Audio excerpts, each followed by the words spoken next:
नमस्कार, झारखंड देख रहे हैं आप। आपके साथ मैं हूं शिप्रा झा। बुलेटिन की शुरुआत करेंगे बड़ी खबर के साथ और बड़ी खबर रांची से है, जहां हेमंत कैबिनेट ने मुहर लगाई है। 34 प्रस्तावों पर मुहर लगाई गई है, जिनमें नक्सल प्रभावित जिलों में बहाली होगी। 496 पदों पर बहाली होगी, इसको स्वीकृति दे दी गई है। इसके साथ ही 4 नई योजनाओं पर मुहर लगाई गई है और 15 नवंबर को स्थापना दिवस पर इसकी शुरुआत होगी। मुख्यमंत्री सारथी योजना को भी स्वीकृति मिल गई है। मुख्यमंत्री शिक्षा प्रोत्साहन योजना को भी कैबिनेट ने मुहर लगा दी है। एकलव्य प्रशिक्षण योजना की स्वीकृति दी गई। गुरुजी स्टूडेंट कार्ड योजना को भी स्वीकृति मिली है। साथ ही साल 2022 में कम बारिश में 22 जिलों के 226 सूखाग्रस्त प्रखंड घोषित किए गए हैं। आज मंत्रिपरिषद की बैठक में कुल 34 प्रस्तावों पर चर्चा हुई और स्वीकृति प्रदान की गई। पहला प्रस्ताव उच्च एवं तकनीकी शिक्षा विभाग से झारखंड वित्त नियमावली की कंडिका 235 को शिथिल कर झारखंड वित्त नियमावली 245 के तहत मनोनयन के आधार पर राष्ट्रीय विज्ञान संग्रहालय परिषद कोलकाता को क्षेत्रीय विज्ञान केंद्र रांची की मरम्मती करने हेतु कुल 28,69,856 रुपए अग्रिम के रूप में दिए जाने की स्वीकृति के संबंध में झारखंड विधानसभा के विशेष सत्र को लेकर सियासत गर्माती जारी है। मंत्री रामेश्वर उरांव, बन्ना गुप्ता, जगन्नाथ महतो और आलमगीर आलम ने कहा है कि विपक्ष चाहे लाख कोशिश कर ले, पर कल के सत्र में 1932 के खतियान और ओबीसी रिजर्वेशन पर मुहर लग जाएगी।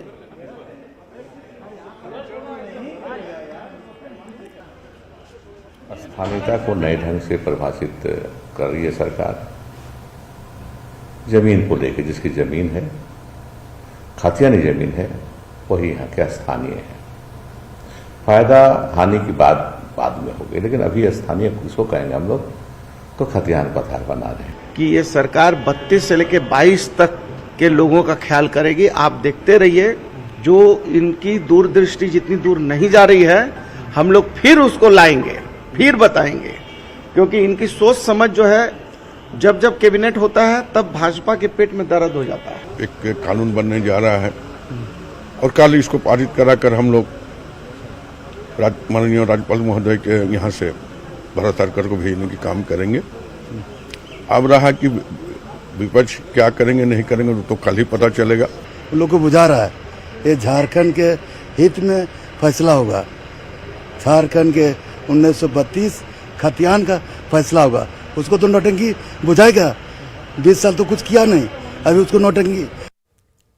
झारखंड विधानसभा के एक दिन के विशेष सत्र को लेकर हर तरफ चर्चा हो रही है। झारखंड के पूर्व मुख्यमंत्री रघुवर दास ने कहा कि 27% ओबीसी रिजर्वेशन और 1932 के खतियान पर गठबंधन सरकार झारखंड की जनता को गुमराह कर रही है। वहीं संविधान विशेषज्ञ रश्मि कात्यायन का कहना है कि कोई विधेयक विधानसभा से पारित हो जाने से ही कानून नहीं बन जाता, उसे संसद से पास कराना जरूरी है। जब आपकी सरकार जाने वाली है भ्रष्टाचार में, तो आप फिर से 2019 की तरह जनता को फिर से गुमराह करने के लिए 27% आरक्षण या 32 का खतियान का झुंझुना बजाने का ये सिर्फ जुमलाबाजी है। आरक्षण देने के पहले आपको कमीशन बनाकर आर्थिक और सामाजिक सर्वेक्षण कराना होगा, तभी जाके विधि सम्मत होगा। यहाँ से रिकमेंडेशन कर सकती है, लेकिन पहले तो उसको कानून को पारित करना होगा ना। कानून को डाला जाता है 9वीं अनुसूची में। कोई ऐसा पॉलिसी या कोई ऐसा पास किया हुआ रेजोल्यूशन असेंबली से उसको नहीं। झारखंड प्रदेश कांग्रेस के कार्यकारी अध्यक्ष बंधु तिर्की ने कहा है कि उन्होंने बीजेपी को राजनीतिक पटखनी देने की बात कही। दुमका में मीडिया से बातचीत करते हुए उन्होंने कहा कि गठबंधन सरकार को गिराने के लिए बीजेपी राजनीतिक साजिश रच रही है, पर झारखंड की जनता गठबंधन सरकार के साथ खड़ी है। मैंने कहा है कि भाई भाजपा के काले कारनामों को उजागर करें और जरूरत पड़े तो तो पटक पटक मैंने राजनीतिक पटकनिया के बारे में मैंने कहा है। अब सोचने वाला जो सोचे उसको राजनीतिक पटकनिया कैसे देना है इसके बारे में कहा है। इस वक्त की बड़ी खबर, कैश कांड में विधायकों को बेल मिल गई है। बड़ी खबर आपको बता रहे हैं, जहां देखिए कैश कांड में विधायकों को बेल मिली। कोलकाता हाई कोर्ट से जमानत मिल चुकी है। इरफान अंसारी को जमानत मिली, नमन विक्सल, कोंगाड़ी, राजेश कच्छप को बेल मिल गई है। आपको बता दें कि इन तीनों विधायकों को कैश के साथ पकड़ा गया था, जिसके बाद से ये सभी कोलकाता में थे और अब कोलकाता हाई कोर्ट से इन्हें जमानत मिल चुकी है।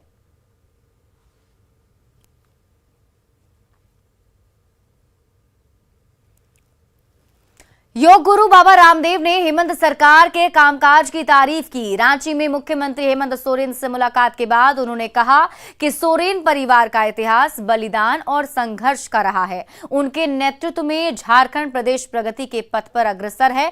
साथ ही योग गुरु ने कहा कि हरिद्वार की तर्ज पर झारखंड में हेल्थ वेलनेस सेंटर के साथ साथ स्कूल, कॉलेज और यूनिवर्सिटी खोलने की भी योजना है।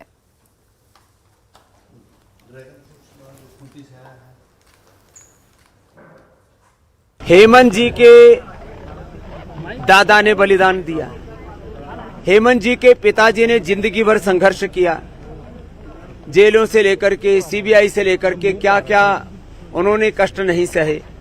ये भी युद्ध और संघर्षों के बीच में अपने राज धर्म के पथ पर संघर्ष पूर्वक आगे बढ़ रहे हैं। और जो एक यहाँ के पूरे झारखंड के लोगों के कल्याणकारी योजनाओं को लेकर के आगे चल रहे हैं।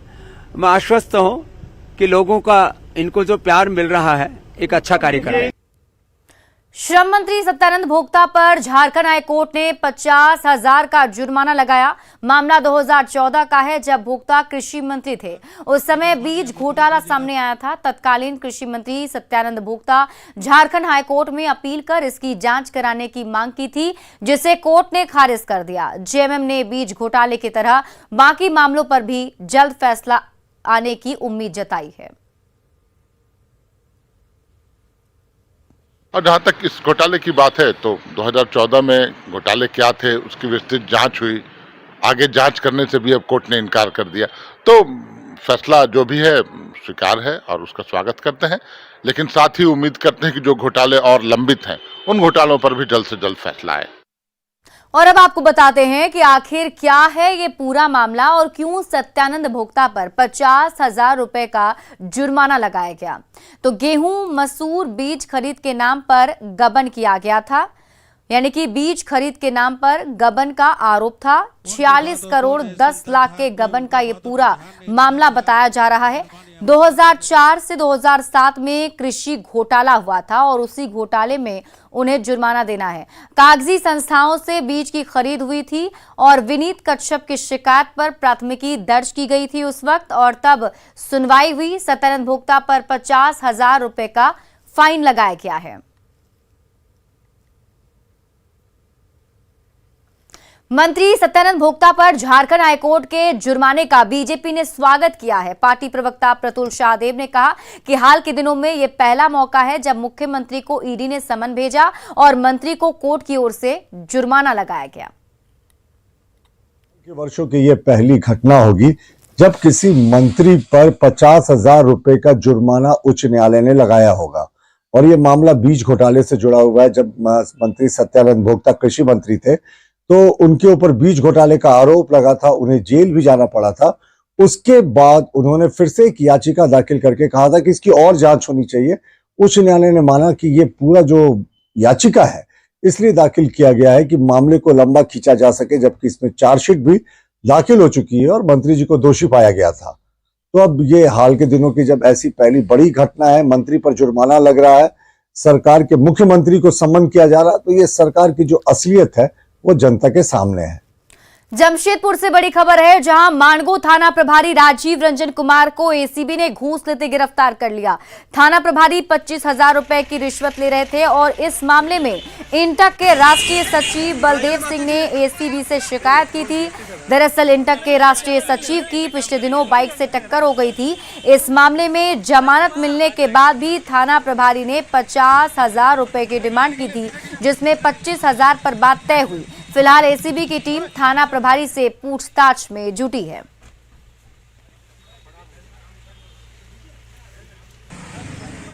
धनबाद में अवैध कोयला कारोबार के वर्चस्व को लेकर फिर दो पक्षों में खूनी संघर्ष हुआ।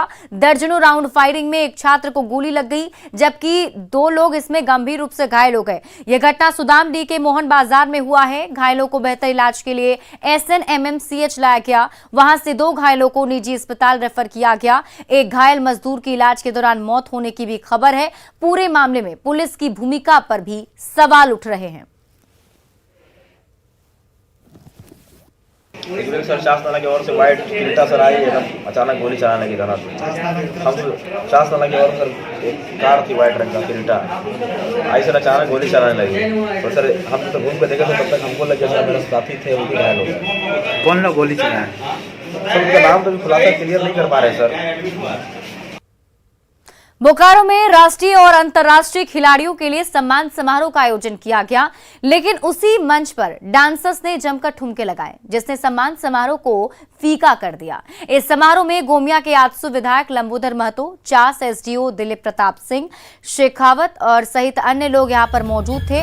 एंजेला आर्चरी सेंटर की ओर से सेक्टर 9 के पास इसका आयोजन किया गया था, जिसमें भारतीय हॉकी टीम की पूर्व कप्तान अंशुता लकड़ा, अर्जुन पुरस्कार विजेता तीरंदाज मंगल सिंह चंपिया, राष्ट्रीय तीरंदाजी में स्वर्ण पदक विजेता गोल्डी मिश्रा को सम्मानित किया गया।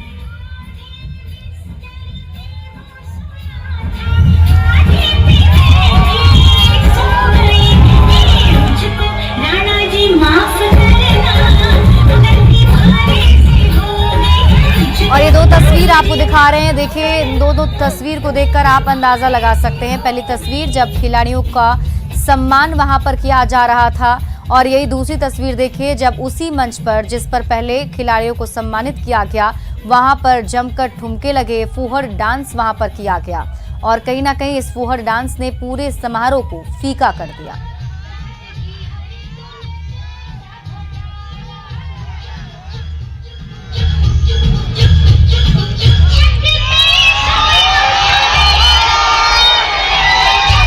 और रांची से बड़ी खबर आपको बता दें, तमाड़ थाना क्षेत्र में हाथी का आतंक देखने को मिला है। एक बाइक को उठाकर हाथी ने पटक दिया।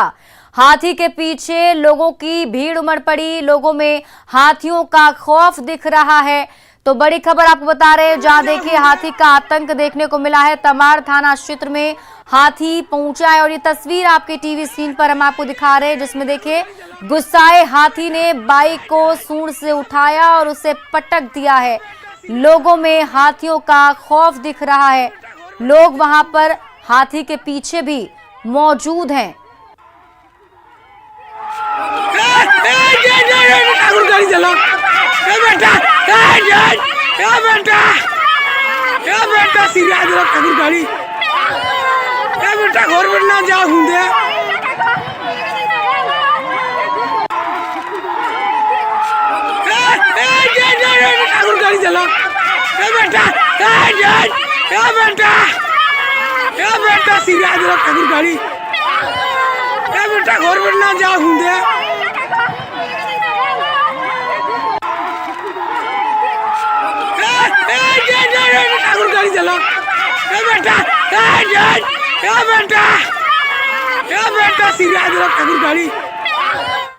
गढ़वा में अजगर और मनुष्य के बीच संघर्ष की घटना बढ़ती जा रही है। यहां नशे की हालत में एक व्यक्ति ने अजगर को पकड़कर अपने शरीर में लपेट लिया, लेकिन जब अजगर उसकी गर्दन जकड़ने लगा तब नशेड़ी बिरजा लाल ने जान बचाने की गुहार लगाई।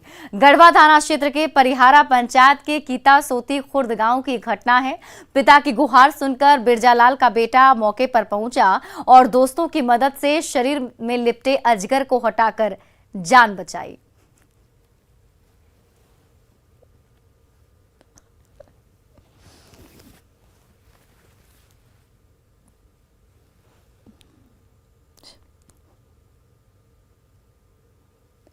और ये तस्वीर आप उस वक्त की देख रहे हैं जहां पर देखिए पहले जब अजगर वहां मिला तो अजगर को उसने गर्दन से लपेट लिया, लेकिन जब अजगर ने उनकी गर्दन दबाने की कोशिश की, जब गले तक अजगर पहुंच गया तब जाकर उन्होंने मदद की गुहार लगाई। और इसी बीच देखिए उनका बेटा वहां पहुंचता है और उसके बाद बिरजा लाल को अजगर से अलग किया जाता है।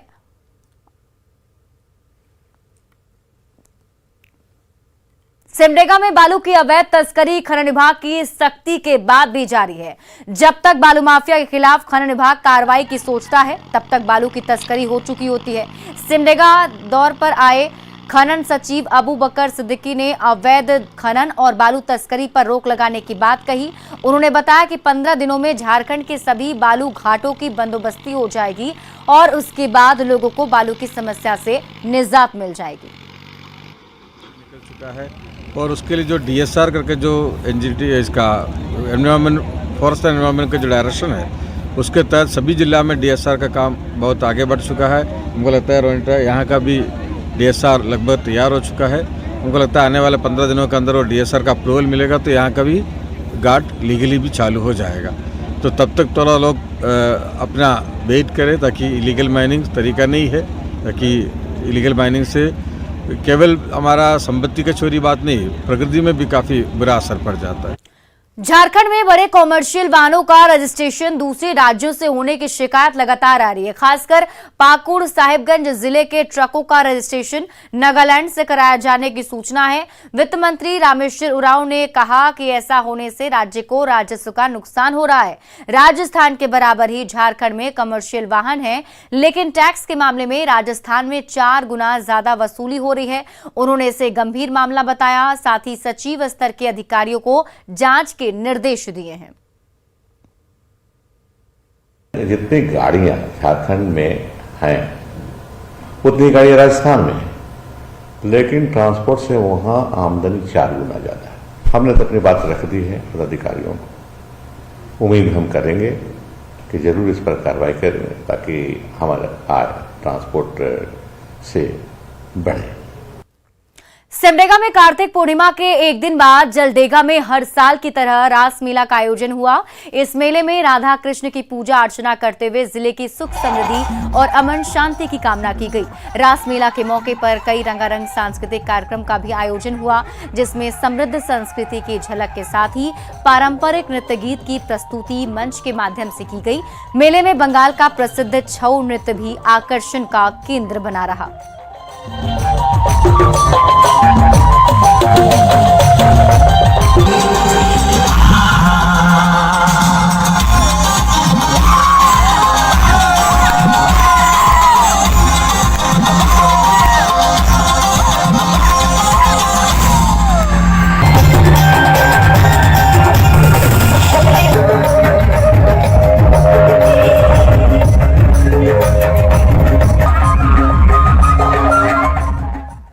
लोहरदगा में महावीर चौक स्थित ईस्ट गोला रोड में भव्य भक्ति जागरण का आयोजन किया गया।